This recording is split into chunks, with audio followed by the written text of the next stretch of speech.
Three, two, one. Have you heard Jesus spoke? Yeah, I've heard him a couple times. Hey everyone, welcome back to Nefarious Reels. I'm a giant floating eyeball. And I'm Edward Cullen. And we're Nefarious Reels. We watch bad movies, and then I guess we talk about them. I mean, if we're feeling it. And we recently watched two bad movies. And the first one is mine, a classic David DeCoteau, our personal favorite director that's come from this podcast. Specifically, A certified hood classic. certified banger. Okay, this is epic. 1999's The Killer Eye. It's basically about this scientist guy. He makes it an experiment. He puts drops in your eyes. So he's like, okay, I've dumped the liquid cocaine in your eye. Now you can see into the 8th dimension. Unfortunately, it makes the dude's eye go super big and he dies. And this killer eye is shooting lightning into people's eyes, making them horny. And they gotta stop the killer eye. And also, occasionally, you get shots of dudes in their underwear, as one expects and hopes for. As you expect. So Cole, even for a 90s DeCoteau. Yeah. So Cole, what'd you think of The Killer Eye? It's okay. You can say it. You loved it. Nah, I don't know. I wasn't big on this one. It was kind of one of the more lower brow, like even for the 90s type of DeCoteau, it just felt much more close to his more modern skin flicky a little bit with how, I mean, I know even the 80s and 90s ones he's done, they have like the porno type feel to them, but this one, it was just kind of too bland. So what you're saying is this film's more of a 9 out of 10 than a 10 out of 10. If that's what you want to say, yes. I mean, like, I kind of get it. I think in terms of what we've covered from DeCoteau on this podcast, it's definitely bottom half, I would say. Mm-hmm. I still think there's fun to be had. There is a sense of, like, cheapness that I feel like you don't really feel from some of these earlier ones. I recommended this one for no real special reason other than Charles Band's releasing like Christmas ornaments, and one of them was the Killer Eye, and so that's just been in my head when I was choosing my recommendation from 2 weeks ago, or technically a week ago, because we record these earlier so I can edit it. Mm-hmm. But yeah, and David DeCoteau, he went by a pseudonym for this one, kind of similar to how he Richard Chasen, Dick Chasen. That's what it is. A very clever little name. Ha ha ha. Dick Chasen. And yeah, there is some dick to be chasing. There are two hunky boys in the film, and a twink. There's a twink at the beginning too. Yes, I was like, that was like one of the first things I thought of. I was like, damn. Even in the 90s, he was still getting at least one twink to star in his movie. He got one twink and a couple of bears. And two hunky boys. He's covering the two whole... hunky beefcakes. The whole demographic. And he threw in some boobs, too, for the fake fans. Okay, here's some tits, I guess. The straight guys. Yeah, for the straights that don't deserve the masterclass of DeCoteau. But there is technically a cat. There's someone has their dog pooping outside my window. Oh, nice. I'm watching you. I'm watching I think he saw me when I did that. That's awkward. Anyway, the Killer Eye. Yeah, it's pretty straightforward. Like, there's just a doctor. He's doing an eye experiment. I don't know why it's like we're gonna put eye drops, and you look into the telescope, then you'll break into the 8th dimension. And it's like, okay, what about like the I guess we already have like a 2nd dimension flat, 3rd dimension 3D, 4th dimension, put on the spy glasses. What about dimensions 5 through 7? Why the 8th one specifically? Because it's one more than 7. Oh, that is true. I was just thinking because you want to always one up the next dimension, of course. Yeah, I guess. I was thinking, it's going to be revealed that the 8th dimension is, like, the boob dimension, because, like, if you, like, turn an 8 on its side, it's, like, 2 boobs. I see. Like this movie was supposed to be like a lot hornier, but then David DeCoteau was just like, I don't know, there's not enough guy. There's like, I need two guy hunky boys for every like girl boob thing, and Charles Band just wouldn't give it to him, so he was like, well then I'm not making it a boob dimension. I'm gonna make it an eye Illuminati dimension. But yeah, a doctor gets a fucking twink off of the streets, which I don't know, that was funny. I just thought that was really funny. It's just like, it's not like a regular guy, it's just this twink looking dude just like shows up. And apparently I think he's supposed to be a homeless guy. But David was like, no, he has to be twinkish. That's just how it is. It's more realistic this way. We can't just make him a regular vagrant bum. This is the 90s. Things were different back then. It's a deeper commentary on society. We live in a society. We live in a society. That's what the doctor scientist says. He's like, we live in a society, and then let me put this fucking like liquid cocaine into your eye so you can see in the 8th dimension. Unfortunately, the experiment works, but in like the worst way, because when he looks into the telescope, he sees it. But now the twink's eye grows really fucking big. Like, so big it pops out. It pops out and it kills him. And this is a big ass fucking eye, which I was very pleased with. I was thinking it was just gonna be like slightly larger, like baseball size, but no, they got a big ass eye prop for this goddamn thing. I was like, yeah, and I stood up and clapped every time that big ass eye showed up and just watched people having sex. Favorite scene of the movie is when the woman has sex with the guy and the other guy watches, and then the big ass eye is just right behind him watching it. It watches like any kind of peeper would. Yeah, Just like through a window, they're like, ha ha ha, yes. Yeah, but it's not even in the window. It's like just literally just right behind the guy, like hovering like right above them. Like if he like turned around, he would have seen him. If the people having sex actually looked up, they would have saw him. That's fucking funny. But yeah, our main character, we have the scientist guy, the mad scientist. We have his super hot wife that's just like banging other dudes. And the scientist is like, yeah, sure, go bang those other guys. I'm fine with that. We literally had sex last week. Why would you want more sex? Because she has needs too, okay? I haven't orgasmed in fucking years since I married you. Not my problem. She needs a giant killer eye to really, to bring her over, you know? Of course. You have the weird crazy guy in the attic that's just like, hey guys, I'm crazy. Let me see that body. Yeah, dead body. Dead twink body. All right. You have the hunky boys that are just these goofy goober model types that are just like, yeah, let's take fucking drugs, yo. This makes cocaine fucking weak shit. This makes fucking Cocaine Bear into like Winnie the Pooh when you take it, baby. Mm-hmm. And then that's then you have the assistant's like wife, but she's just there to get molested by the killer eye. Yep. I mean, like, I mean, the eye doesn't really do much in killing, I feel like. You don't get any, like, gnarly kills. It's just a lot of fondling, and I was actually surprised that David would go the hentai route almost. But, like, softcore hentai. Yeah, well, David DeCoteau is willing to break the mold and really spice things up with his work. I guess. Props to him. Yeah, it's not that, like, bullshit with other directors, but they all can only, like, make, like, one type of movie. Like, fucking, like how Scorsese's can only make fucking mob flicks, you know? DeCoteau, he breaks the mold. This isn't a film about a killer eye killing things. This is about a killer eye doing hentai and other things and hunky boys and all that. It's like what that mean, where it's just, like, mob flick, mob flick, mob flick, and then it's just like 3 completely different movies of different varieties. I should make one for David DeCoteau and his great craft. Martin Scorsese could never make the Killer Eye movie. He just couldn't do it. He just make it a mob flick. It would just be Goodfellas. Goodfellas, except fucking there's a killer eye throughout the film. But killer eyeball. Fucking Joe Pesci, instead of getting taken to the room, he gets taken to the 8th dimension before he gets killed. Walks in, sees a bunch of eyes with the pyramids in the background. Oh, shit. Whoosh, gets killed. Thrown into the telescope.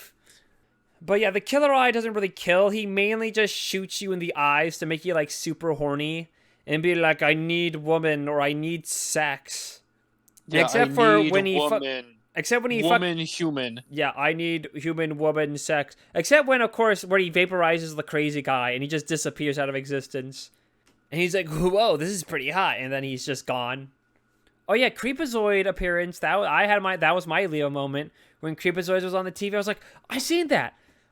Okay, I was about to say, like, one of the movies that was showing, I was going, is this a DeCoteau again? Because the the TV was so bright and like light blue. I was In trying VHS to quality. make out what it was. It was Creepazoids. Okay. Yeah, because there was the Creepazoid baby. Oh. Yeah, don't tell me you don't remember the Creepazoid baby. Well, I do remember the Creepazoid baby. Yes. Yeah, the baby. The baby. I can't tell you if it's Linnea Quigley makeout scene that's happening on the screen when the hunky boy goes, need woman.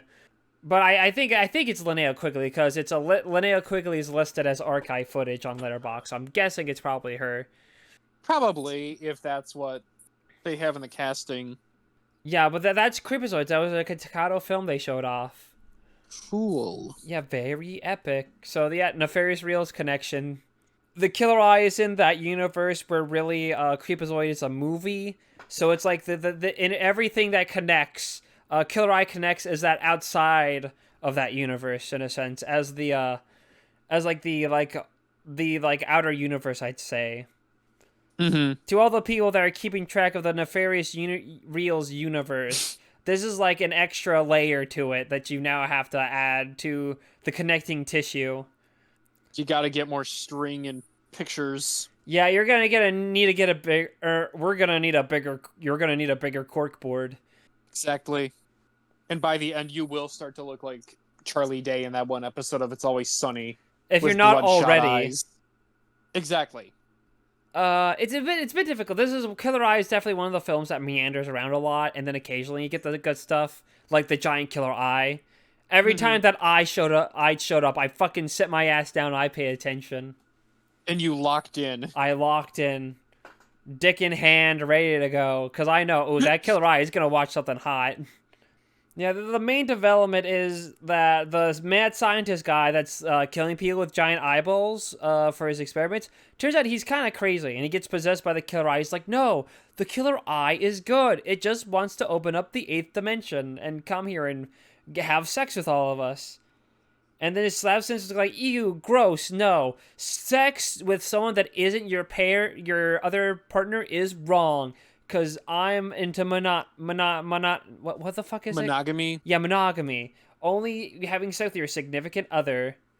Pretty hot. Yeah, it's pretty hot. Ooh, yeah, sex after marriage is pretty hot. I'm not gonna lie. Consent is sexy, guys.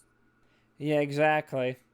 Oh yeah, remember when the lab assistant's wife thinks the killer eye is her husband when she's like, "Oh man, honey, you're being so stop touching me, haha."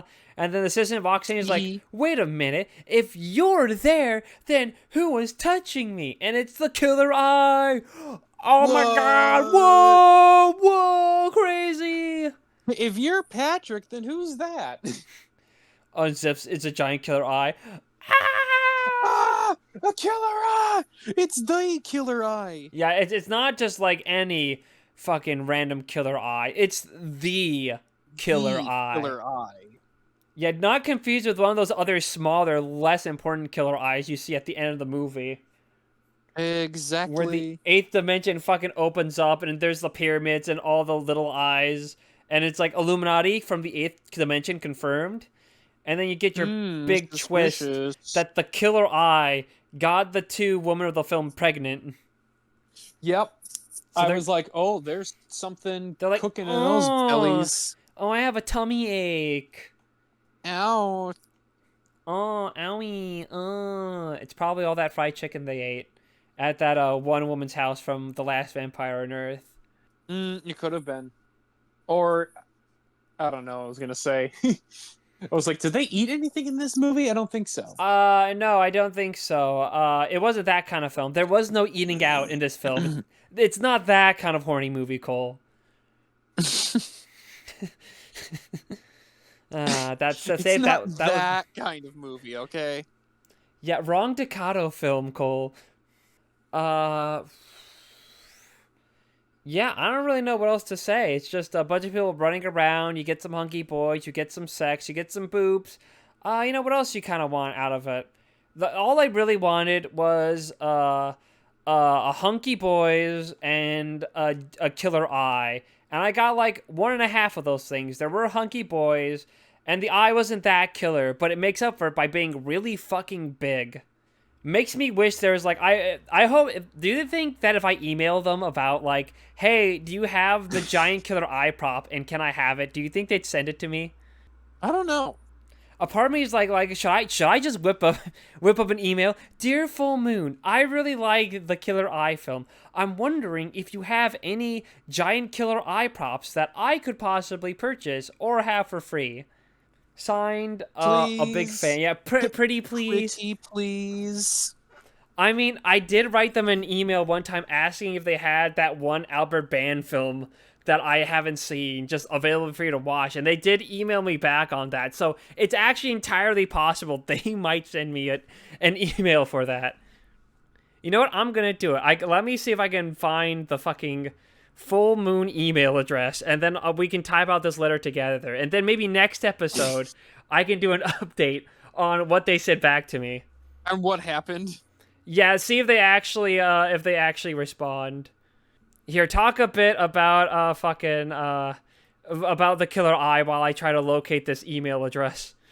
Like just talking about the killer eye Yeah, itself. give your thoughts on the killer eye film. Honestly, I like the design of it. It's a pretty it's a pretty cool looking kind of horror monster, because it's just like, all right, let's take an idea of let's make a eye, make it more gigantic, like 200 times it, and also make it have green lightning come out of the retina. Yeah, green edited in lightning. It would have been cool if they got like a real effect, like they got like a plasma ball or something.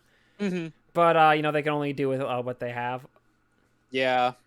Okay, so we're gonna have to do general inquiries since this is not order support. So let me just Damn. Oh, hold on. I gotta check when the parking lot's getting swept up so my car doesn't get towed from where I live. Oh no. I like how they don't actually list what section. Oh wait, no, there's a fucking. I'll look at it later. Oh, there is. Yeah. Okay, so I should go. Okay, hold on. Let me compose to info at full. Oh yeah, I emailed them before.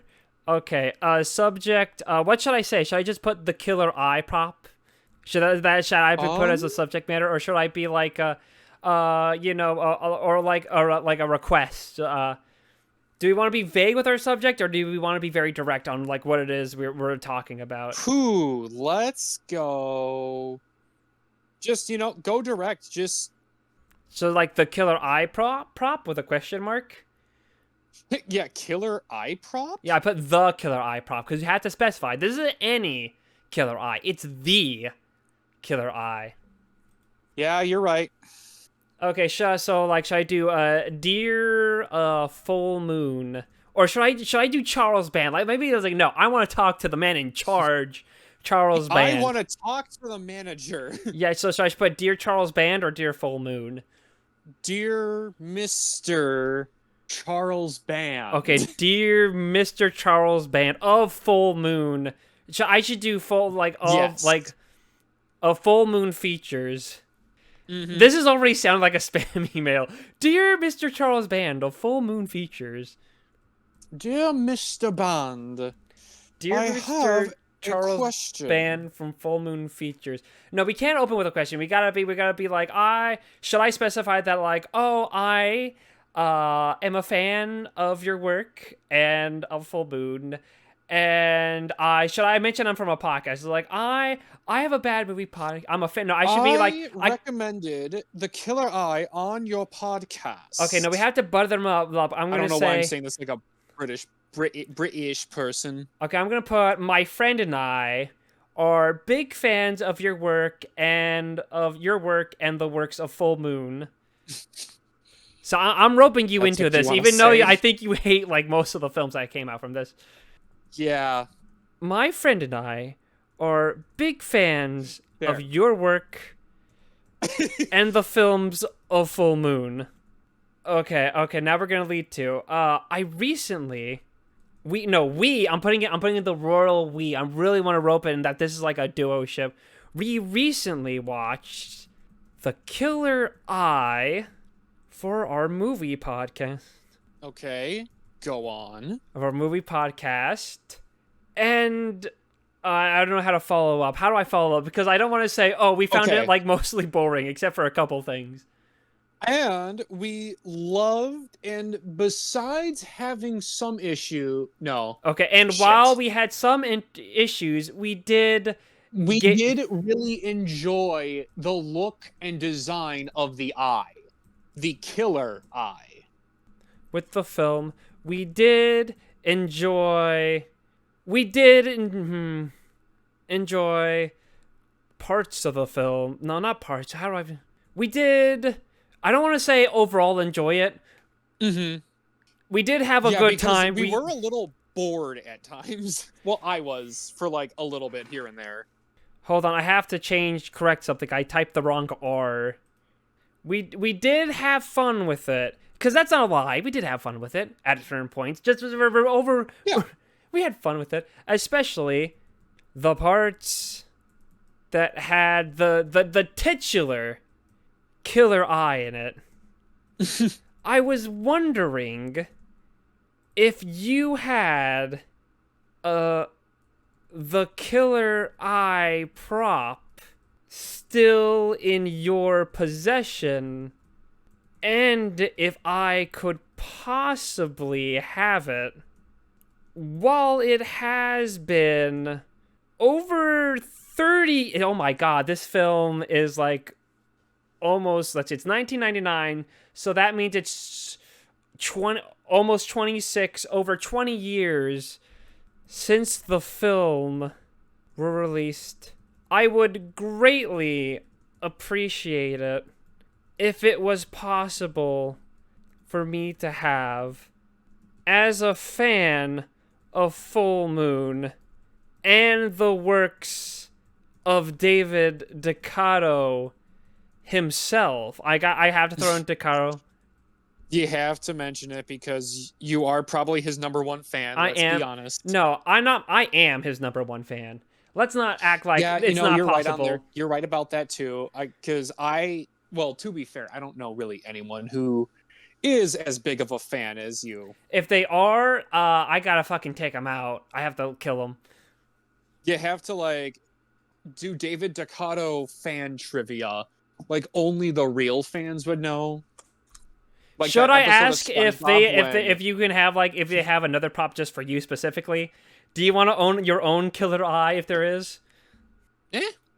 I mean, if it's, I don't know where I would put it though. Let's see. Hold on. That's the thing. It would be a huge honor for me to own such a prop from a film made by Full Moon and one of my favorite directors. It would also, if you can send a different... Also, if you do have it and are able to send it to me, please send a smaller prop for my fellow friend and co-host, since he does not have space for a large eyeball, for a large killer eye. I wish you the best. I await your response, and I wish you the best of luck on all your future works, and I look forward to seeing them. Okay, so that's the letter, and should I end it with hugs and kisses, XOXO, and then I'll put from hugs and kisses, XXOO, XOXO, with love and support. My real name, just my first one. No, I'll put both our real names, first and last, to really sell this. so that way he can hunt us down and kill us. Oh yes, guys, I would love that. All right, so here's the letter I wrote for the info at fullmoonfeatures.com. The Killer Eye prop. Dear Mr. Charles Band of Full Moon Features, my friend and I are big fans of your work and the films of Full Moon. We recently watched The Killer Eye for our movie podcast, and while we did have some issues with the film, we did have fun, especially the parts that had the titular killer eye in it. I was wondering if you had the Killer Eye prop still in your possession, and if I could possibly have it. Well, it has been over 20... I forgot to type in years. See, this is why you have to read it back. While it has been over 20 years since the film was released, I would greatly appreciate it if it was possible for me to have, as a fan of Full Moon and the works of David DeCoteau himself.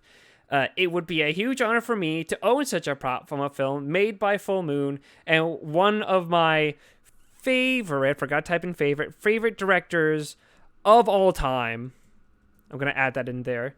Also, if you do have it and are able to send it to me, please send a smaller prop for my fellow friend and co-host, since he does not have the space for a large killer eye. I await your response, and I wish you the best of luck in all your future works, and I look forward to seeing them. Hugs and kisses, XOXO, with love and support, from Nefarious Reels. Okay, I'm gonna edit out that part. I'm gonna censor our names for like privacy. But there we go. Yeah. I really typed this. Does that sound good? Because then I'm gonna click send, and this is really happening, people. This is really getting sent. Yep, we are full sending. Hold on, I'm gonna take a screenshot of this so that way I can put it on screen in the video. That I have written this. I'll send it, and then I'll take a screenshot of the sent email so people know I am not kidding. This is a real thing that I did. And send. There you go. Message Boom. Sent. It's official. The email has been sent. We will hear a response in 2 to 3 days. The fucking... Watch. The return email is just going to be like a picture of our houses where we live. And just, I'm coming for you. Run. No, it doesn't say that. It just says run. So, yeah, there we go. Well, get ready next episode. There's not going to be a next episode. We're going to be dead. We're going to be killed by the Killer Eye and sent to the 8th dimension. Nice knowing you guys. To the Black Lodge from Twin Peaks. Which is in the 8th dimension.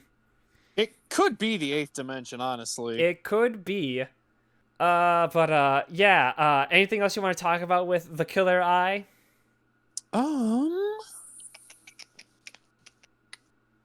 Trying to think if there's anything else. I'm just looking through. Yeah, my honest. Okay, there's nothing like in the. There was just one kind of thing about the sound design I pointed out, because there were a lot of stock sound effects with like some squishy noises, those gasps, some screams, which nothing wrong with it. It's just something I just always kind of notice. And then you're just like, yeah, they didn't actually make that sound. That was put in post. Yeah, I think I remember hearing the door open sound. You know, the crink. Yep. And I think there's a stock noise when the eyeball was growing in, the shadow of the eyeball growing out of the guy's face. Mm-hmm. Actually, now I'm wondering, is the Wilhelm scream public domain? I wonder, because it's like used in almost every movie. Yes, the original Wilhelm scream recording is in the public domain. Kind of figured. As it was dedicated to the public domain under a Creative Commons license by the USC School of Cinematic Arts through its cinematographer Craig Smith in 2023. So that was just 2 years ago, but now we can use it whenever we want. Fun. Very fun. So yeah, if we ever make a movie, we can just insert the Wilhelm scream for like everything. It's just a movie. It's just a movie with a Wilhelm scream compilation where it's just you take everything that's had a Wilhelm scream in it. My thing is like, and you just edit that. If I made a movie, what would happen is that there would be a big battle scene, but every time somebody gets shot, it's a Wilhelm scream. But like if a lot of people die, it just overlaps over. Like a Wilhelm scream will get abruptly cut for like another Wilhelm scream like every time. Yep. It's Wilhelm screamception. Yeah, exactly. Yep. I mean, I think we kind of talked about everything else because, again, there wasn't much that happens. It's a lot of just kind of same stuff, cut and dry. Once the killer eye, is out, it basically SAs women and turns turns the men into zombies, basically. Yes, And they're like, need woman woman. need to take off clothes except underwear. That would be better. It would be like in the giant killer bees, where if you get attacked by the giant Oh killer my bee, you God. just take off your clothes except your underwear. Now you're a zombie in your And tidy then he just starts whities. slowly, in your tidy whities, slowly caressing. We do technically get like a five, like a. I don't think it's as long as it should have been, but we do get like a 5 minute sex scene where the one hunky boy watches and the killer eye watches Yeah, as I mean, well. yeah, there. I don't know why it surprised me that it was that long, but then I'm like, all right, this is this is 90s skin flick DeCoteau, not like his usual. What is it? Rapid Heart Productions. Yeah, That's Rapid Heart his Productions. usual one in like the 2010s. Yeah, it's not that skin. It's not the Rapid Heart skin flicks. It's like it feels like straight porn. Yeah. Needed more hunky boys. That's my only complaint. I think it got that killer eye quota was filled pretty well though. Yeah, I would agree with that.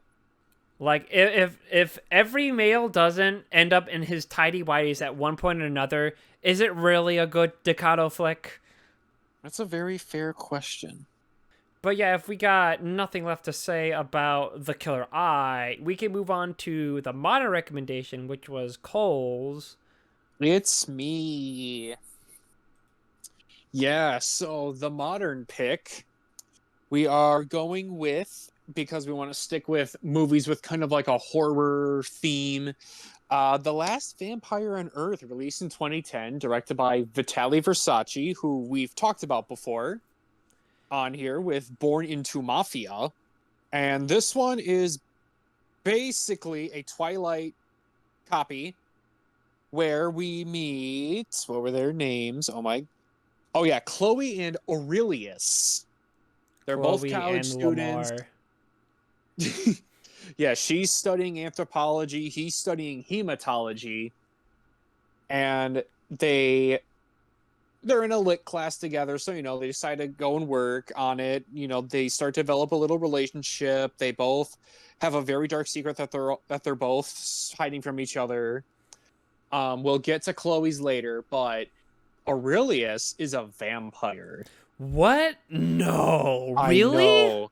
This dark brooding guy with, he's got like his hair like all the like down to his eyebrows. He doesn't do the, that hair whip, the don't talk to me. Like emo Ugh. kid. He's got like But blonde hair.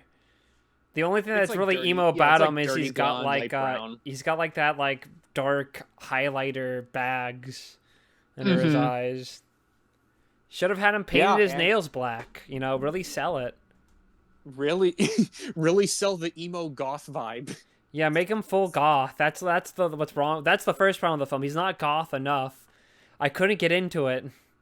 Sorry, I just looked again at the letterbox synopsis, and I just want to read, and this is the last part I'll talk about describing it. After they start developing this relationship with Chloe and Aurelius, then the last three sentences: this is a story of humanity, love, and blind superstition. It's amazing what can happen when you reach out to a stranger. Your whole world might get turned upside down. I don't know. I think your world was pretty fine for like 90% of the film. Pretty much. And then you get the crazy reveal. Yeah, But we'll get to that. we'll get to so that. before Ninjedi, I know you've seen this one before, but what did you think about it this time? I rewatched again? it this time, and I'm gonna be real. This time was a lot more. It was kind of more boring. I feel like it's a very straightforward film. There's no weird wackiness that I think Born into Mafia had. And I'm gonna be honest, Cole. This is like your second Vitali Versace film you recommended this year. I think you're a little bit obsessed with him. I say, as I recommended, as we just finished talking about like our 10th David DeCoteau I recommended. But I don't know. I just didn't have nearly as much as an investment on it on the second time. It might be because like you Yep. mentioned that driving force of your recommendation was because I watched like most of the Twilight films last month, except for the Yep. last one because I You can't be didn't fucking bothered at this point. you didn't watch Breaking Dawn Part 2, I fake only Twilight watched fan. Breaking Dawn Part 1 because I was doing that alphabet challenge for that month. Oh And my yeah. letter T was Twilight Breaking Dawn Part 1. I was like, oh, fuck, I gotta watch all the other ones. I gotta watch the previous three. I was not really in the mood to watch another vampire You romance story. I mean, it's shorter, it's got that going for it, but like, I don't know. That's true. I've seen it before. I know I bought the DVD because Red Letter Media talked about it, and I was like, oh, I should get all the Red Letter Media Best of the Worst Spotlight films, which I own every single one except one, just as a flex. Just want to flex a little there. Okay. Yeah, I But was watching some of the video before. How to finish that. yeah, I watched it before. I have to buy the Last Vampire on Earth book, and I can have it right next to the Yeah, Kissing apparently it Booth was book. based off a book, A book that they which is wrote so they can make their crazy. movie. Mm-hmm. Like, no, guys, I swear, this book was out before I even had the idea of the film. Ignore the fact that the people on the cover are the exact same people from the movie that I am making. Yep. I'd actually probably compare it similarly to the Killer Eye, but minus the hunky boys, where there's a couple fun moments but it's mainly kind of just sitting and waiting for something to happen. Like the whole thing with the like the because it's like really weird because she's studying anthropology, he's studying hermetology, and like that like doesn't really come through. Like, but their whole focus is, oh, we're in lit class together. We have to perform Bram Stoker's Dracula because you know that's just what we're doing, I guess. Get it? Cause he's a vampire. I know. I was kind of wishing they did more of Twilight, but that's just me. I'm But gonna. you know, Bram Stoker's Dracula's close enough, and it's kind of fun. And of course, you know, Aurelius was Dracula. I like how they're just like, oh, he's so pale, and he's just like He's tan, like, oh, they don't lightly even need tan. to put makeup on him, you know? Because he looks just like a vampire. I mean, I think they try to get away with it because it's a super gray, like desaturated film. Because like apparently there's like a version of the film that's like bright, like the letterbox picture is this really bright, colorful looking film, Mm-hmm. and then the DVD that I have is like super gray, trying to be more like Twilight esque, which I is was kind of about weird to because say, Twilight's like, not nearly as the desaturated. Tubi, yeah, the one on Tubi was like very dark, Yeah, that's the same thing for my DVD filtering copy that I wise. have. There's like an earlier DVD released by someone else that is just like it's just like a Huh. regular like they shot on camera and that's how it was. And like this new version is like super desaturated. And I don't know where I can find it. All I know is apparently Red Letter Media has a copy that's better. That Yeah, has those that colored lucky version. Yeah, bastards. those fuckers. Yeah, fuck those guys. I mean, they live probably close by with me, so I should probably just head over and just be like, "Yo, Mike, Jay, Rich, can I get that copy of You the drive light over in like with version a of?" vengeance and you're like, please, please, please give me the original version of The Last Vampire on Earth. Please, I really want to see it in like actual color. Yeah, I actually want to see what was happening. I mean, if you could see what happened, you still wouldn't be able to hear what was happening.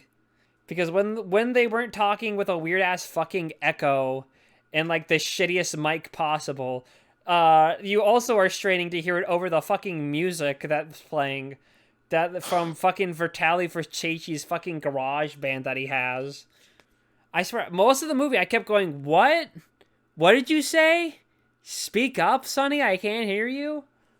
Or at least, you know, if you're gonna fucking desaturate the fuck out of the film, at least give it fucking subtitles so I can actually know what they're saying. A special shout out to fucking Vampire Assassin, a different low budget rip-off vampire movie that I watched that actually put subtitles on their DVD. Mm-hmm. Okay. What do I want to say? I will be honest, and I kind of agree that it was pretty boring, especially in the first half. I mean, even if it is like, you know, you get the points where it's sprinkled in with some of the just absurd moments that did make me go, what just happened? But at the same time, it's not as interesting when it's trying to feel like a blatant Twilight ripoff. Yeah, it's trying too hard to be like Twilight to the point where it just makes you Is go, he why am I trying not? to make it like a parody? No, I think he's just trying I to think he mooch was off of the like, success of Twilight. so he was, yeah, basically making a movie inspired by it, and obviously changed the names up, and obviously had it based off of a book, and here you go. It's a new love story between a human girl and a vampire who is been 20 for 2028 years, and he's met Jesus a couple times. I mean, seen him speak. He's a pretty good guy. Yeah, he goes up to the blood bank guy and he's just like, "Yo, bitch, here's Yo, $5. can I Give me get some blood." blood? I know that's for like donations, but But they should die. yeah, fuck them. I need that blood. I I'm need like the Morbius. blood I so need that to way eat I it. can drink, and also it's fine. I'm gonna cure AIDS and diabetes. And only those two. No other blood diseases. Not leukemia. Not other rare blood diseases. Just those Just two. diabetes and AIDS. Yeah, but I bet that never like comes into play later ever. Yeah, especially the AIDS part. Definitely not the AIDS part. Definitely not AIDS. What if the twist is that the blood it was giving him had AIDS in it, and then he just got AIDS? Ooh, That would be a twist. That that would would be have for been the awesome. sequel. Yes, that would be it. That would be the sequel. Yeah, that would be the last vampire on Earth, lunar eclipse. What would the second one be? Because Eclipse was the third. Fuck. New Okay. moon, half Uh, moon, it would be the waning full moon. Full the full waning moon. Oh, that's the one that's produced by Charles Band. He picks up the last vampire on Earth. This Yeah, Virachi it's then Versazes full guys, moon. he's got something going for him. And now I have Yes. room for more props because I guess sent these guys a giant killer eye. The crazy thing is I probably have no room for an actual killer eye, but I would still take it anyway. I don't care. I'll still Look, get it's it a if you David got DeCoteau it. prop. I'm sticking it in my room. I don't care if I have a giant eye now staring at me as I sleep. It's going in there. It's going to stay. It's gonna see me in my undies. Capiche? That just as David DeCoteau would have wanted. Exactly. I would make room for that giant eye. I'll just move the fucking giant container that holds a bunch of my like retro games. I'll just fucking move it into the middle of my room. It'll be super inconvenient, but if I can place the giant eye just in the room facing my bed as I sleep, oh, what a dream. But the last vampire on Earth. Cool. But yeah, the last vampire on Earth, full moon. Last vampire on Earth, lunar eclipse. Then the next one is the last vampire on Earth, brightest before Right. dawn, part 1, And then part 2. and then part 2. Oh no, it would be the last vampire on Earth, dusk before dawn. That's what it would be called. Dusk Before Dawn. Part 1 and then Dusk Before Dawn Part 2. No, part 2 is called just dawn, because it was dusk before dawn, and now it's dawn. There we go.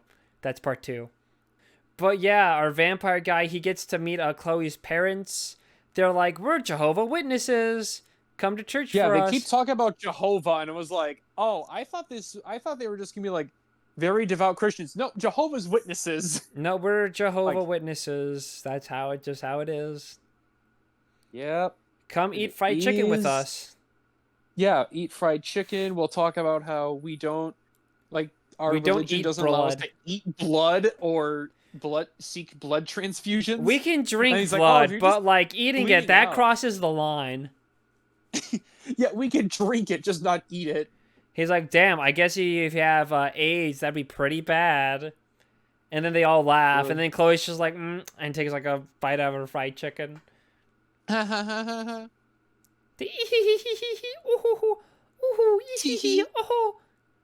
They all laugh as the giant killer eye watches them in the corner of the room. But he throws up in the toilet Because he's like, I can't eat food. I can only drink blood. So I can't marry you because I can't convert to Jehovah-ism. Whatever the fuck it's called. Just become a Jehovah's Witness. Yeah, he can't become a Jehovah's Witness because... Wait, no, he can't because he can drink blood. I forgot. No, that's fine. He can do it. Yeah, drinking blood's okay. Eating blood, on the other hand. No. If you're chewing it, you can't do it. If you chew it, can't do it. If it's in a cup, gulp it down. I can't think of a funny. If you can chew it, don't do it. If it makes you drown, gulp it down. That's the Jehovah Witness way. That's what it is. Remember, son, when it comes to blood, if you can chew it, don't do it. If it can make you drown, gulp it down. That should be the tagline of The Last Vampire Earth on Letterboxd. But that's when her little brother, who looks weirdly familiar. I feel like, I don't think he's in anything, but I feel like I've seen him somewhere else. His name is Chad. So he's a Chad. I don't know, it's just his face. I think it's like he must be like someone similar looking to him and like something else. I don't know if it's a Nefarious Reels coded or if it's just like from just another movie. But I feel like I've seen that face somewhere else before. But like I can't put like my finger on it.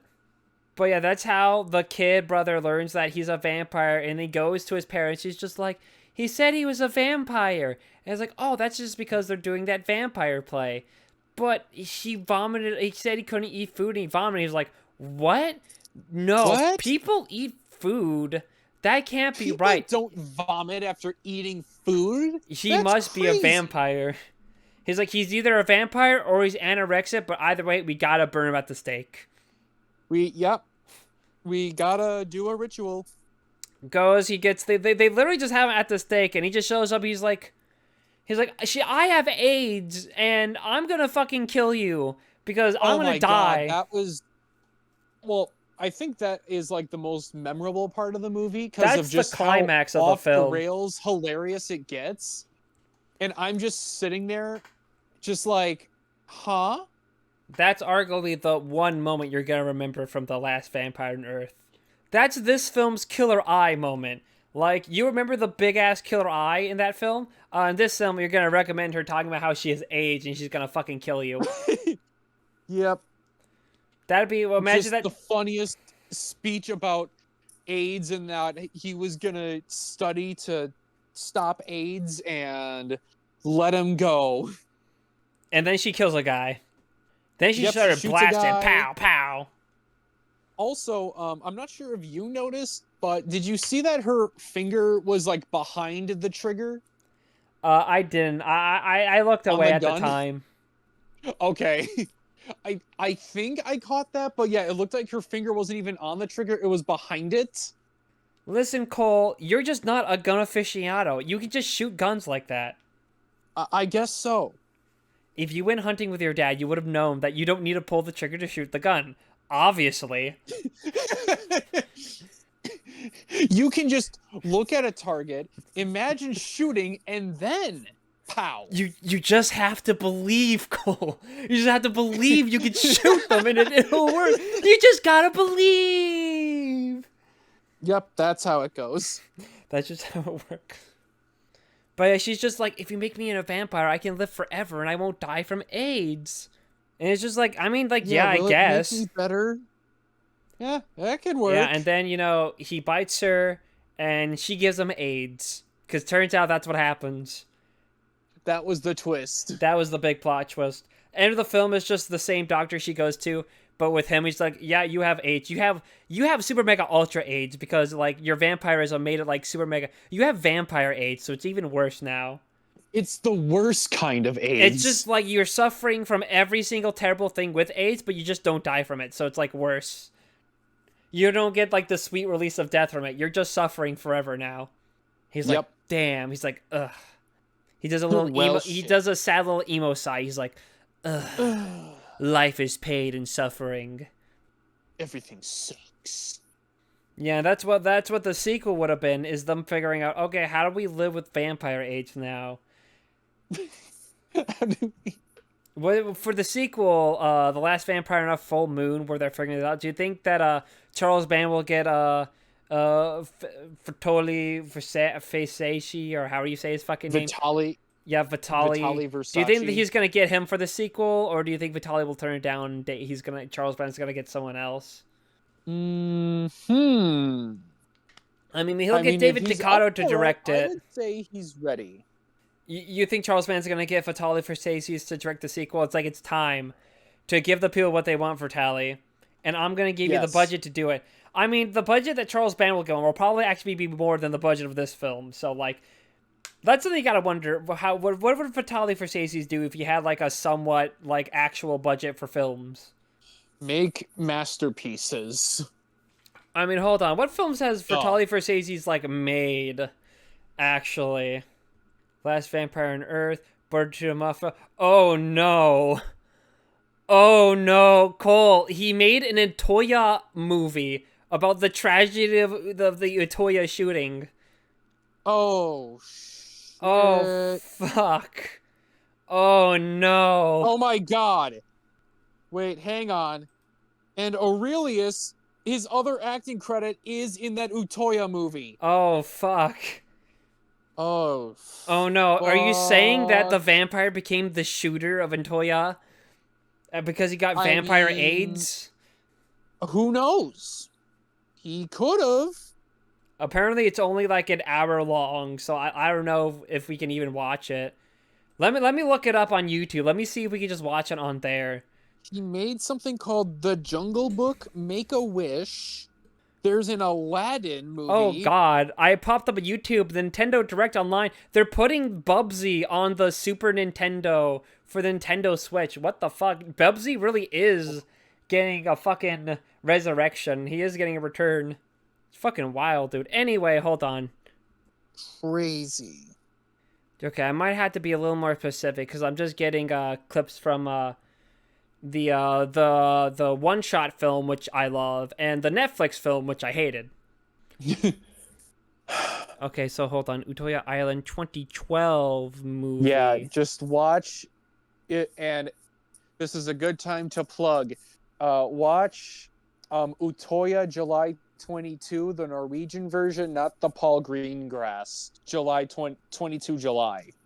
People, if you want to hear us recommend a good movie, Okay, for hold on. once. Vitali Versace has his own YouTube channel actually, so maybe Oh shit! let's see if I can find it from there. He's got a trailer for his new Aladdin film, but like I don't see anything from that. Hell City, Aladdin. Apparently he was at the 50th Emmy Awards. So I don't know how the fuck he pulled that off. I gotta scroll down to like the 2012 films. Wait, no, here it is. Utoya Island full movie. So yeah, we can technically watch this if we want. Oh my god! So yeah, go look for it for when we fucking talk about that. Have to keep that on the. Actually, before I forget, I should probably put this on the watch list. I mean, like, yeah, The probably. ever expanding watch list. It's kind of crazy how like these Killer Eye and this film have so much in common. We get derailed by one big massive thing. For the Killer Eye riding to full moon to get a prop from it, and this film with fucking Utoya Island, Vitali Versace's fucking true event, horrific event movie, horrific tragedy. What the actual fuck? I don't know. I might have to change my recommendation. Maybe. Oh my god. Oh. I don't know. I don't know what else to say about this fucking film now because I'm fucking was a movie. It was a movie and they talk about AIDS. Yeah, they talk about AIDS. They talk about vampires. There needed to be a scene where he goes to the pizza shop and he goes, "Excuse me, what are these round things?" He goes, "Oh, it's pepperoni. Oh, I can't eat these. Bye bye." I can't eat these. Gets up and then he leaves. Sausage though. Needs to be a scene where like they show up to talk at a bus stop and then they walk away. Scene where he calls up, he's just like, "We need to rehearse for a play at this time." "Oh, I can't. I'll be too busy listening to Rush Limbaugh." I'll be too busy listening to the Twilight audiobooks. I'll be too busy reading my favorite book, The Last Vampire on Earth. And then he like pulls Go out and he super starts meta. reading it, and you get to see the picture. He's like, oh, I'm too busy mhm. reading Insanity Jeff the Killer, and he pulls out and starts reading that book. My favorite book. My favorite book. This inspired my look, my edgy look. Oh, Jeff the Killer, where are you gonna get it? Shenanigans are you gonna get into this time? Technically, Insanity Jeff the Killer is a romance book, so actually, it would be kind of fitting. Oh, that's crazy. Yeah, I mean, you have the I actually book, you haven't can opened read it it. up yet, so Pick it up, do what I do, read it on like a night, and then just in a night and be like, oh yeah, peak. What we should do uh, a fucking read along of it and just release it on the 31st. You can do I'll do all the voices and you can just read the you can just read all the subtext. I don't know if I have maybe. anything left to say about The Last Vampire on Earth. Oh, okay. I just had to look at my notes again, and the first thing my eyes popped on, it was okay. I have to mention this because it was funny to mention, but when she sees like the bruise on her shoulder blade, she's like, "I gotta call the doctor. See, this is important." And then the doctor's like looking at, just going, "Yep, that's AIDS." Well, I just got a And call from the doctor. It's AIDS. yep, we need to make you another one of those drug cocktails.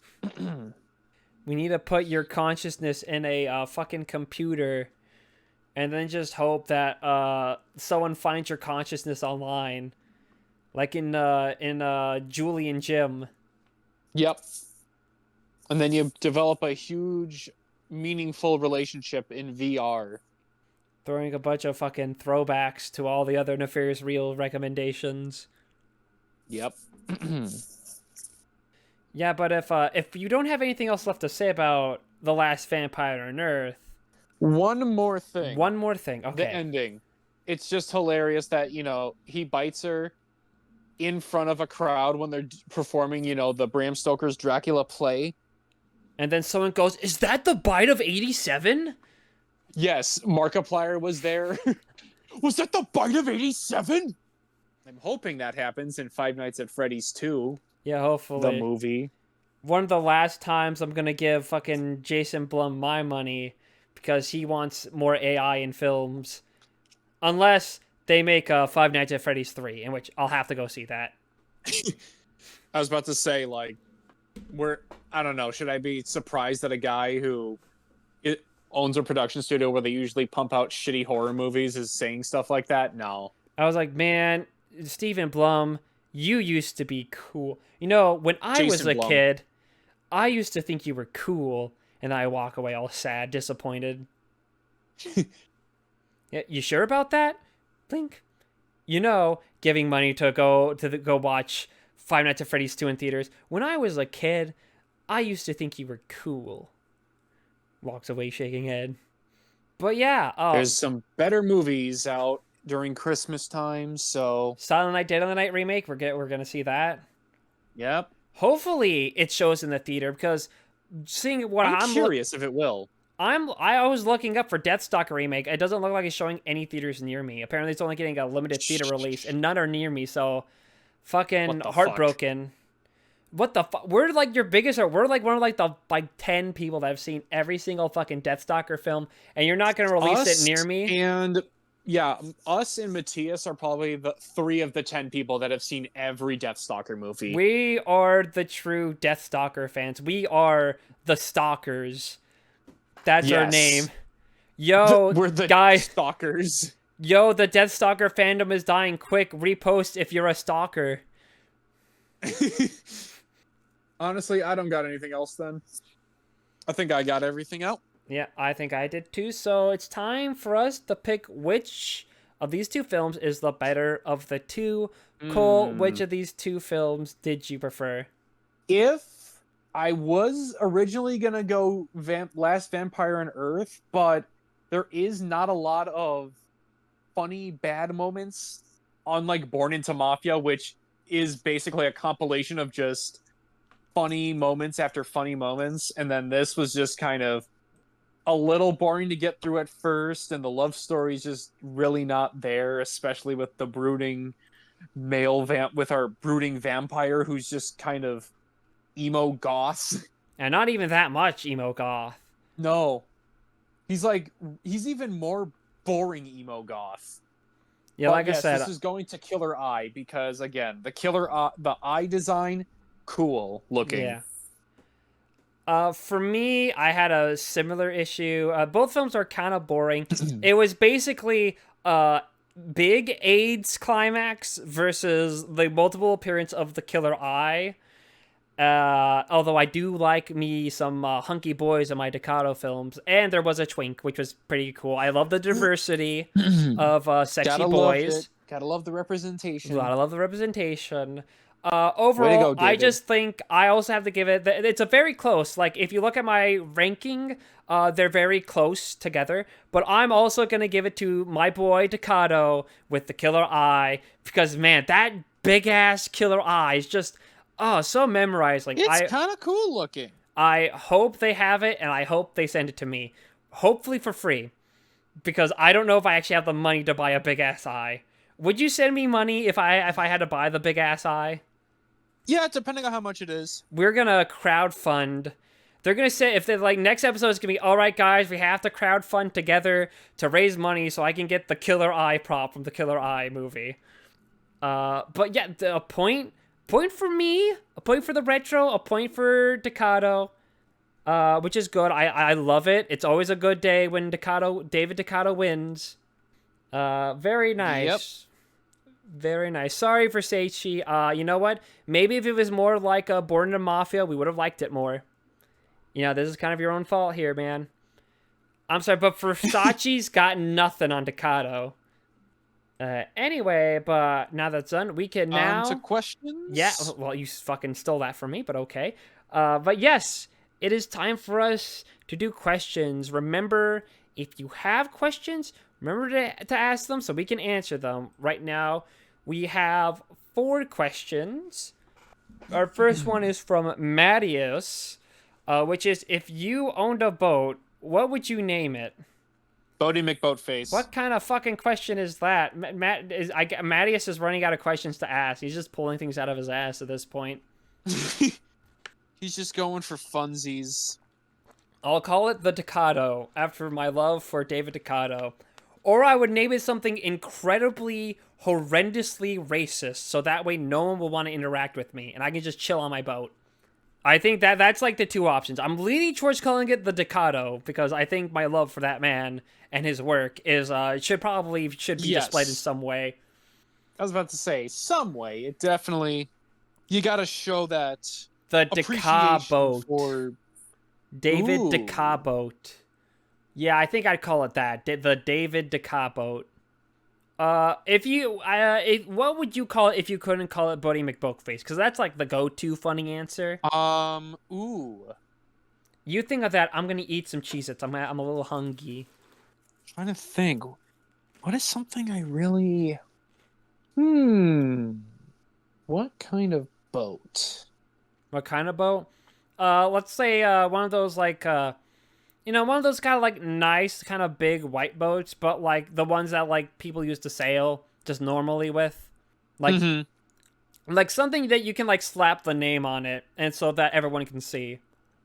I'm trying to do like a play on words, but I'm not sure what I want to.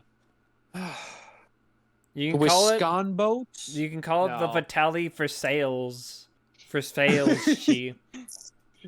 The Visali Vertacci.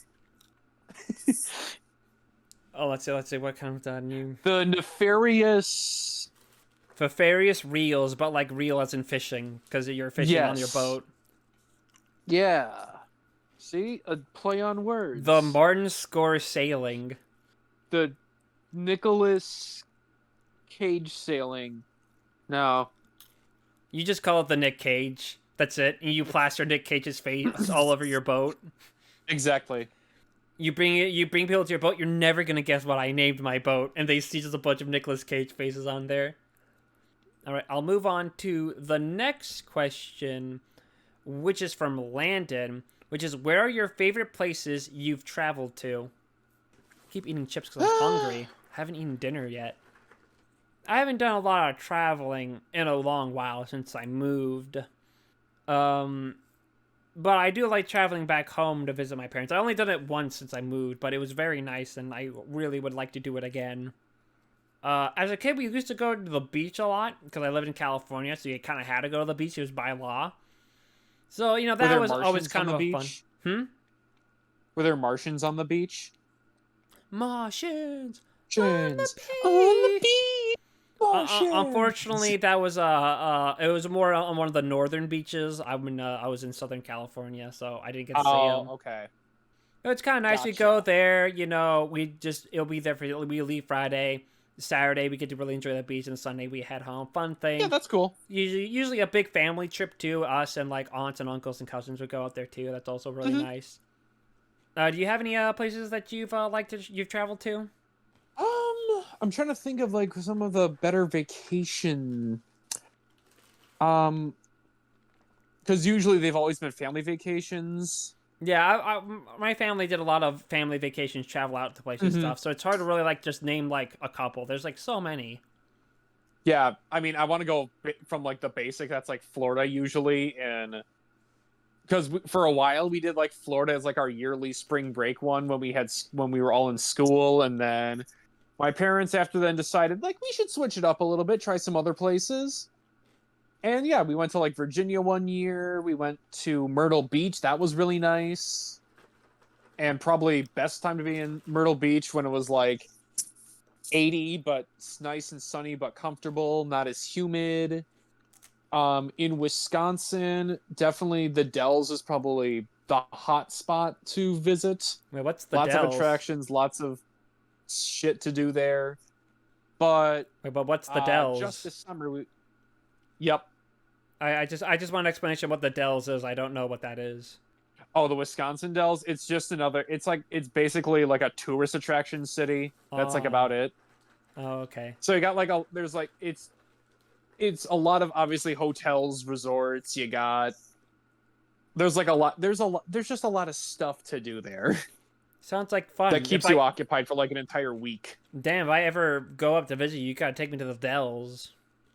I was about to say that's nice. Door County's pretty nice, which is on like our kind of peninsula part. So it's more kind of a quiet. It's much more quiet than the Dells is. The Dells can be very loud and Loud. hectic, and then Door County, you can hit some nice spots up, eateries, wineries, breweries, and there's just a lot of great scenery. You get to see Lake Michigan from one side. You get to see Did you see the the bay. monster? No, not the monster. You No, didn't see the monster when you were at Lake Michigan? Shame. nope. I know it didn't want to pop out. You had to sell your pontoon and everything. If I can give a couple more places, there was a summer camp I used to go to between the 8 all the way to 18. There was a summer camp I went to for like a week. Oh, A nice. lot of great memories with that. Knott's Berry Farm, which is an amusement park, I think I've talked about before. But I had a lot of fun going there a couple times, and like in my adult years, I went on a good number of times because it was like only over an hour drive, and tickets are way cheaper there than they're for fucking Disneyland. So a lot of fun. If Wow. anyone throws shades to Knott's Berry Farm, fuck them. They're a fake fan. Get them out. Ban Wow. them. Fuck you. I hate you. So, And trying to think if there's like any other ones I got. I've been to like the Carlsbad Caverns. I visit there. I've been to the Grand Canyon. I've been to a lot of like those like kind of around the area places. Ooh, Salt Lake City. Technically, when I was there for college, I loved Salt Lake City. Ooh, man, that was awesome. Especially when it snowed. Ooh, Man, that was awesome. I was about to say, I'm assuming because yeah, you lived in California, you don't get to see snow that much. Yeah, well, I mean, there California. It's a bit of a. It depends where you live in California. There is snow. Like we have mountains that snow. You can go Oh there. yeah, I Like if you're figured. in Northern California, you're getting a lot of snow. But Southern California, that's like Oh yeah. that's desert. That's pretty much all desert down there. But yeah, all like around like local areas. There's just a lot of fun places that I visited. It's just kind of hard to really like talk about.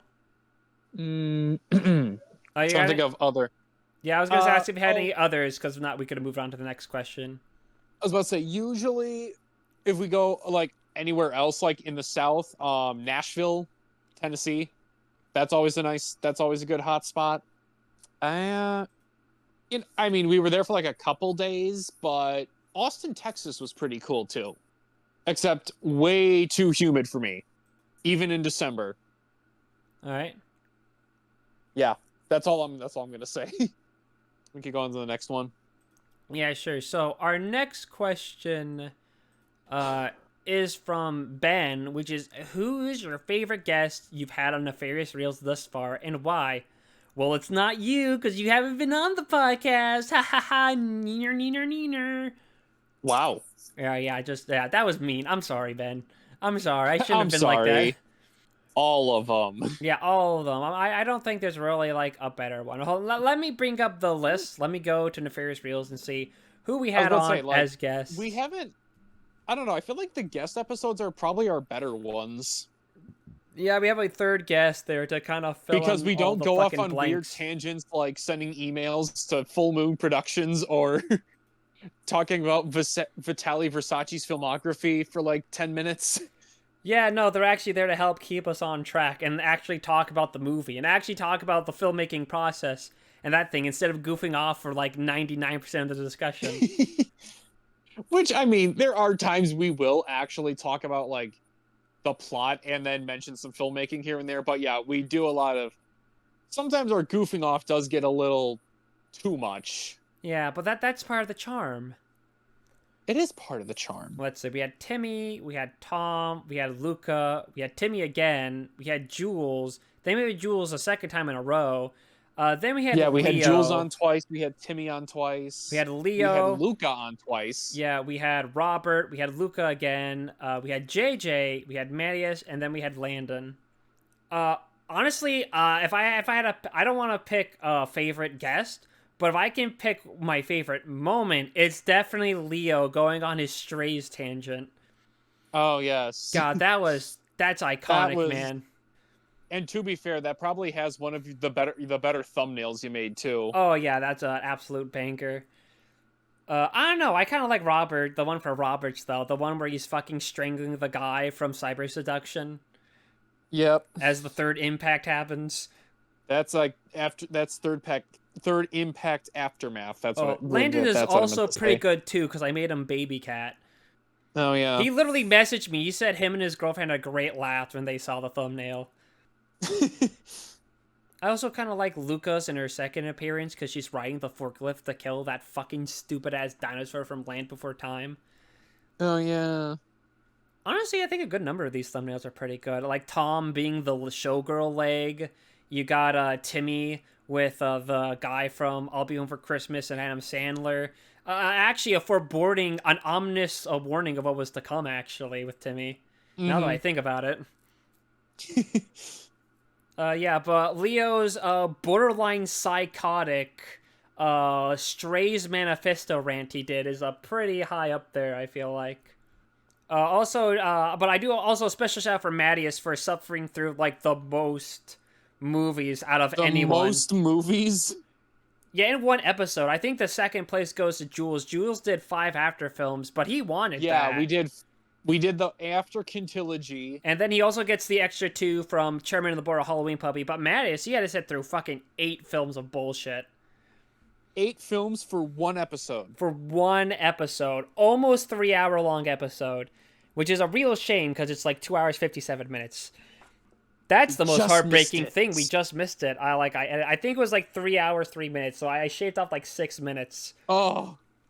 If only I got like super drunk, then it would have been 3 hours long because the discussion would be 90% me, would be stretched out by me drunken rambling about some random bullshit and repeating the same thing over and over again. Like most people, they can only give like offhand comments of what they were like when they're most drunk. My most drunk has been recorded for everyone to hear. But yeah, can't pick a favorite. They're all great. Probably the worst guest appearance would be Tom, but nothing wrong with him. It's just because I was a fucking dipshit with the audio. The audio messed up? Yeah, that's the only, reason why I put him last, was because I was a fucking dumb, stupid idiot. Tom even asked me. He went, hey, should we, do a recording to test the audio? No, and I was like, no, we don't need to do that. It's fine. And then I listened back. I'm like, oh, fuck. Tom's audio is, super fucking quiet. Fuck me. and I have to fucking spend like a good chunk. And even then, the audio isn't too good, and it's all because I was a dumb fuck. You just got way too confident, and then I got cocky, and I just ended up getting all the cock in the end. and no E. No. But yeah, there we go. We didn't really answer your question, Ben, but we kind of did. And our final question is from Robert, which is, what's your favorite bad movie to watch with friends?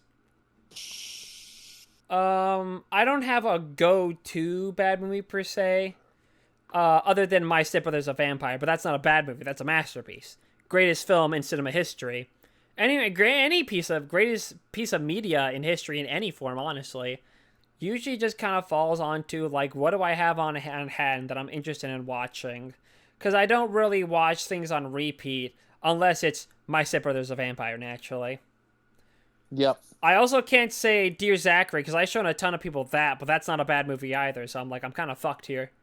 I'm trying to think because it's like, besides like you guys, I don't really have many like movie friends outside of here, because not a lot of my friends were like big movie nerds, so it was a little hard to I mean, I guess put if I movies could be on. vague, but if you're going to recommend a bad movie with your friends, you gotta do something that's like kind of like over the top. Like some sloppy horror film, or like Tammy and the T-Rex is like, I think, like the perfect film to show your bad movie to show your friends, because that's what's gonna hook them in. Then you can start showing them the boring shit, the Yeah, stuff then where start showing nothing them. happens for like 85 minutes, and in the last 5 minutes something happens. It's like you start out with like Tammy and the T-Rex, then you give them some boring shit, and then where they're just kind of like losing interest in bad movies, then like boom, you hit them with like a Fateful Findings. You gotta fucking tease these guys. You gotta do like You gotta one edge good them. one, 5 bad ones, and then then you pull out the card and be like, oh, here we go, Neil Breen. Yeah, then you pull out the bangers. Then you like tease them. That's what you do. You slope and valleys this shit over and over again. Don't do what I did and try to get your friends started by having them choose one of like the 10 films you brought, because they're just gonna pick the weirdest sounding one. That's how you get stuck watching Ant Farm Dickhole, and they get really bored and never want to watch any movie with you ever again until you pull out your fucking Blu-ray copy of Tammy the T-Rex and you pull them back in. I was about to say, where the fuck did you find Ant Farm Dickhole? Oh, it was back in the early days when I was just buying random horror DVDs. That was one of the ones that popped up on my Amazon recommendations, because like back when Amazon was cool, and they were just like, oh, I saw you looking up Buttfucker Murderer 97, so maybe you want to check out Penis Vagina Monster 34. But yeah, I just saw the DVD and I was like, Ant Farm Dickhole, what the fuck is this? I gotta buy that. I think the guy rebranded it to the Human Ant Farm, but I have it back when it had the cool name. Who knows? Maybe I'll recommend it one day, and then you can experience the horrors that of Ant Farm Dickhole. I mean, technically, I have the minor recommendation next, so I actually could. There's nothing really stopping me. I mean, there's one thing that could stop me. There's one thing that could stop me, but it'd be more of a delaying the inevitable. Yeah, there is one thing, but I am not pulling that card out. So Not yet. I guess not yet. But yeah, I guess I'd say, if I was going to recommend a bad movie to friends, it would probably Tammy the T-Rex would be the one I give it to. Because usually if you got friends who like movies, they're probably not weirdo freaks like us. Like, they're not like too fixated on like the movie world, basically. Yeah. Like, I would like Cool Cat is something that me and my siblings are all in on, obviously. So we'll watch like the Cool Cat stuff. We'll watch the 420 awards, but a lot of I think if I showed like my like high school friends that, they probably wouldn't get that it's like in on a joke, that I'm in on a joke or something. They're like, guys, I think Cole might be a pedophile. He's really into this fucking film with this talking cat with children in it. Either you're a pedophile or you're a furry. It's one of the two. Or both. Yeah, or both. It could be both. You guys like, oh no, it's gonna get worse. You're gonna go, okay, now we saw that. Now we have to see Cool Cat versus the coronavirus, guys. Yep. Okay. I literally just went over to my Blu-rays. Obviously, I think here's one, The Room, that I think you could show anybody. Yeah, you can probably show any of the room. That's how Uh, I got one of my friends. That's how I got one of my friends in college to watch it. I was just talking about it once. He's just watched it over one of our breaks. He's like, "Yeah, yeah, I guess you bad can but probably fun." like lead them in being like, oh, you can watch this room, and then you can watch the Disaster Artist because it's an Oscar-nominated film, so you can lead them into that. Mm-hmm. Did you take that friend to a theater viewing of the room? Because that's the next step. Not a theater viewing though. No, Damn. no, we did try because our like student union theater. I think they had the Disaster Artist playing, but I think something got mixed up or something with like the film, so they didn't play it. So we just went back to my dorm room because we were basically dorm neighbors. And then we put on something else because everyone else was out doing stuff and we were just kind of chilling, hanging out. So No, clearly the bad movie you need to play for your friends, you gotta put on the Garbage Pail Kids. Because then yes, that's how you figure out who your real friends are. if that's what you want to say. Yeah, you figure out, do they still want to watch movies with you after the Garbage Pail Kids, or do they not? Because if they do, then you know you Or do got they friends just from want to life, avoid you at all or costs? you have fucking psychopaths. Yep. It's one of the two. I was about to say one other one probably. I think you could definitely get away with Samurai Cop. Samurai Cop? Minus like the porno sex scenes. Probably another one that's like probably a lot more easily digestible would be Wish Upon. I think that one could probably be a pretty good one to do. I would agree. One of the better bad Joey King horror movies. Better than Slender Man. It's way better than Slender Man. All Slender Man has going for it is just like, it's like a computer virus, but instead of affecting your hard drive, it infects your brain. That's the one line I remember from that film. That's my I have AIDS and I'm going to kill you because I got nothing left to live for a moment. What a masterpiece. Thanks to Wish Upon, I now know what smegma is. Thanks, Joey King. Now What's I know. funny is that you're Smegma. Burn. Oh. I wish she would just literally rot. Just like, yeah, go rot. She's like rotting. Yeah, but that's all we have for questions. Because we're really stretching this one out now. But now that we're done with all our questions, we can now move on to recommendations. And since I had the retro pick last time, Cole, that means now it's officially your turn. Yeah, so I was not exactly sure what to recommend. So I do what most people do. I went through my watch list of older movies, going through different decades, and then I was like, oh, I haven't seen this yet. I know its reputation, and I'm shocked we've went this long without talking about it. So we're going to do 1966's Manos, the Hands of Fate. Ooh, I've seen that one, but it has been a hot minute, so that's it's cool. We should watch more older films, honestly. I have the Blu-ray of this, and it's nice to dip into the 1960s stuff. See if I get more out of it. I know there's a book. There was someone, the girl in the film wrote a book about its production, so maybe I should get my hands on that and give that a read. Maybe. Wait, what the fuck? There's sequels to this film?